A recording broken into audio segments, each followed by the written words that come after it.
समय पहले भारत के डिफेंस मिनिस्टर राजनाथ सिंह जी द्वारा एक बड़ा स्टेटमेंट दिया गया था। इन्होंने कहा था कि भारत की बॉर्डर चेंज हो सकती है, सिंध वापस से भारत का भाग हो सकता है।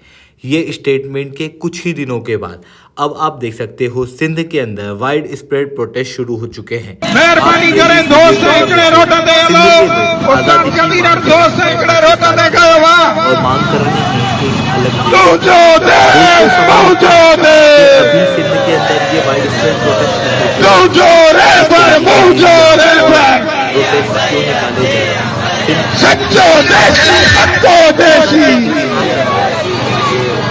झंडा मथे करे हत्या मथे करे। बट उसके पहले आप लोग मेरे साथ में SRC10 टेलीग्राम ग्रुप के ऊपर जुड़ सकते हो। मेरे क्लास की अपडेट PPT PDF सब कुछ आपको यहाँ पे मिल जाएगी। UPSC CSE की तैयारी करना है, इंडिया के टॉप एजुकेटर से ऑफलाइन क्लासेस के अंदर पढ़ना है, आप लोगों के पास में अच्छा मौका है। अनअकैडमी केवल ऑनलाइन ही रहा है, अनअकैडमी ऑफलाइन भी आ चुका है।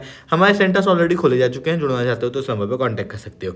इसके अलावा मंथली करंट अफेयर्स की magazine, previous year question, prelims के मॉक टेस्ट, NCERT के नोट्स की समरी, इंडिया ईयर बुक की summary free of cost download करना है। नीचे डिस्क्रिप्शन के अंदर मैंने लिंक दी हुई है, वहां से आप लोग डाउनलोड कर सकते हो। चलिए दोस्तों समझने का प्रयास करते हैं यहाँ पे क्या हुआ है। देखो ये जो रीजन है ये आपको यहाँ पर दिखाई देगा सिंध, जो कि आपको पाकिस्तान के 4 प्रोविंस में से एक देखने को मिलता है। बेसिकली जो सिंध नाम है ये सिंधु से आया है। सिंधु नदी इंडस नदी को कहा जाता है और यहाँ पर मेजॉरिटी हिंदू कम्युनिटी एक समय पे रहा करती थी, जिनको आज आप सिंधी स्पीकिंग पीपल कहते हो ना, सिंधी लोग, वो आपको यहाँ पर सिंध के अंदर देखने को मिलते थे। और ये जो सिंध है इसकी एक रिच हिस्ट्री रही है।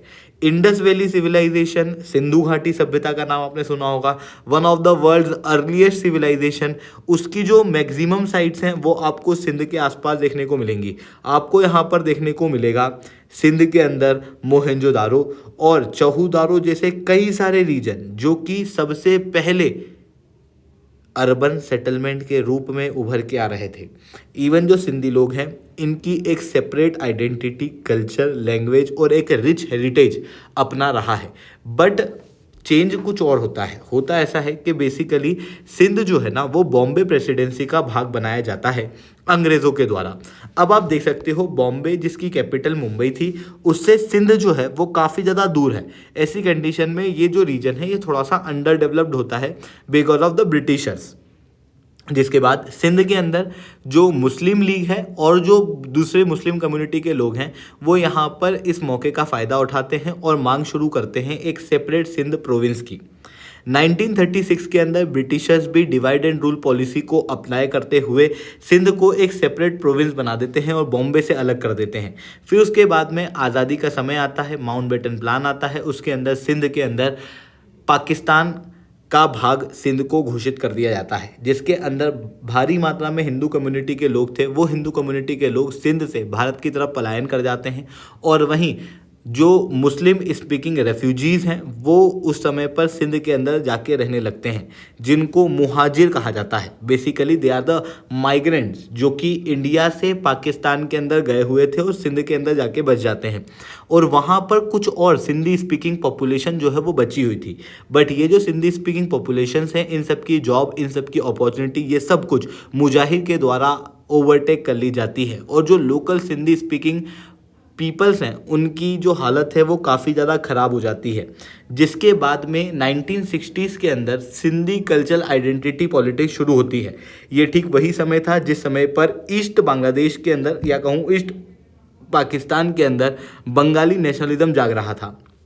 1971 के अंदर बांग्लादेश एक अलग देश बन जाता है, जिसके बाद सिंधी लोगों को भी लगता है कि हम लोगों को भी एक अलग देश बनाना चाहिए।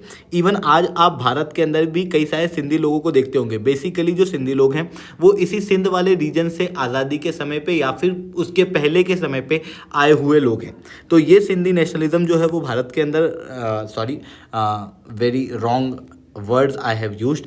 बेसिकली 1971 के अंदर पाकिस्तान के अंदर, क्योंकि आप सब जानते हो कि उर्दू का बोलबाला ज़्यादा था, पूरी तरीके से उर्दू को ही प्रमोट किया जा रहा था, सिंधी कम्युनिटी को साइडलाइन किया जा रहा था। ऐसी कंडीशन में सिंधी नेशनलिज्म यहाँ पर जानता है और एक सेपरेट देश की मांग, सिंधु देश की मांग लोगों के द्वारा की जाती है। 1972 से 90 के बीच में जिया सिंध मूवमेंट जो है वो एक्टिवली शुरू होता है, प्रोटेस्ट होते हैं, क्लैशेस होते हैं, जिसके बाद में और 2000 के बाद में इस तरीके की पार्टीज़ उभर के आती हैं जो कि अलग सिंधी देश की मांग करती है, जिसको ये सिंधु देश कहते हैं। और इसका जो आइडियोलॉजिकल फाउंडर हैं वो आपको गुलाम मुर्तज़ा सैयद देखने को मिलते हैं, जो कि सिंधी नेशनलिज्म को बहुत बड़े पैमाने पर बढ़ाने के लिए भी जाने जाते हैं और इन्होंने ही सबसे पहले सिंधु देश को प्रपोज किया था।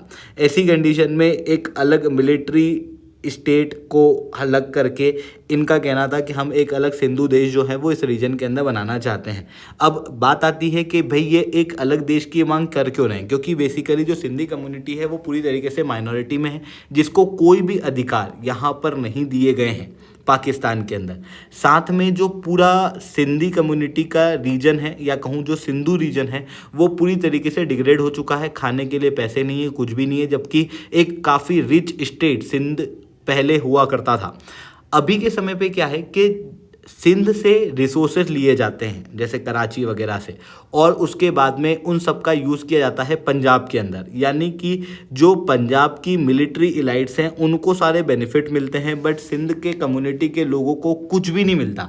ऐसी कंडीशन में सिंध के लोग जो हैं वो ऑलरेडी यहाँ पर पाकिस्तान के रवैये से परेशान थे, और इस कारण से जो मेन एक्टर हैं वो उभर के आते हैं और ये एक सेपरेट देश की मांग करते हैं। और ये जो सेपरेट देश की मांग हो रही है ये अपने आप में बहुत ज़्यादा सिग्निफिकेंट है, क्योंकि पाकिस्तान के कई सारे इंफ्रास्ट्रक्चर सिंध के अंदर हैं। आप कराची पोर्ट देख सकते हो, ग्वादर और चाइना पाकिस्तान इकोनॉमिक कॉरिडोर ये भी सिंध से जाता है।